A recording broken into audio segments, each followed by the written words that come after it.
Comme je ne répondais plus à personne au téléphone, les frères de mon mari ont débarqué un soir à l'improviste.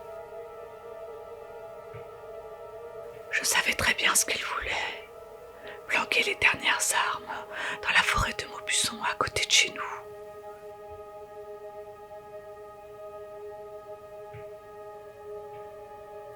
Impossible de m'extirper de leur magouille. Mais qu'est-ce que je pouvais faire d'autre? Ça reste ma famille après tout. Et comme le dit mon mari, dans le fond, est-ce vraiment de leur faute? Yuri nous racontait qu'il y a tellement de matériel militaire qui circule sur le territoire ukrainien qu'on dirait que ça pousse dans les arbres. Les Russes arment une partie de la population et les Américains et les Européens une autre. Du coup, il n'y a pas une famille qui n'a pas d'armes lourdes à portée de main. Mitrailleuse XM250, NATO F1, HK 416, Kalachnikov AK-47, Glock 5e génération, drone FPV, First Person View. C'est un putain de délire. Il n'y a pas une personne en Ukraine qui ne dispose pas de quoi anéantir son ennemi. Sauf que le problème, c'est quand ton ennemi, c'est ton frère, ou ton gendre, ou ton ami d'enfance. Alors tu réfléchis à 2 fois avant de laisser tes idéaux te pousser au crime. Les liens affectifs qui existent au sein du peuple, c'est ce qui ruine l'équation simpliste d'un camp contre l'autre. C'est le grain de sable qui rend l'issue de cette guerre incalculable, nous disait Yuri.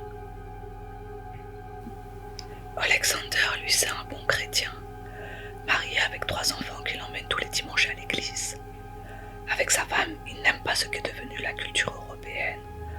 Quand il venait nous voir à Paris, il s'était choqué de voir les gens dans le métro, tête baissée, comme humiliés, penchés sur leurs petits écrans de portable, à regarder des flux de mini-vidéos aussi débiles qu'interminables. Alexander pense que nous sommes devenus un peuple endoctriné par les réseaux sociaux qui ne proposent que du vide et du prêt-à-penser infantile et rapide à consommer pour engluer les gens dans un présent perpétuel et nous faire oublier l'immense richesse des civilisations ancestrales.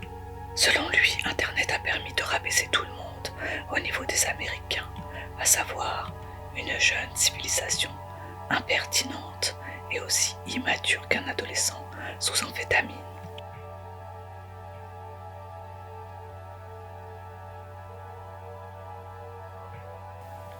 Mais Yuri, mon mari et moi, nous défendions que l'Occident reste l'endroit où l'idéal démocratique s'est construit. C'est pas parfait, certes, c'est même de pire en pire. Mais c'est quand même bien mieux que tous les régimes totalitaires qu'on peut observer un peu partout ailleurs dans le monde.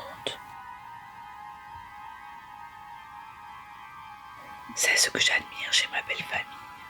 Ils montent le ton pour décider, mais sans se détester pour autant. Mon mari me racontait que leur père, depuis l'enfance, les cognait tête contre tête en disant « Vous ne devez jamais laisser les autres vous diviser. Vous êtes frères à la vie à la mort. » Les fils de Ivan Vlasenko, lui-même fils de Sergueï Vlasenko,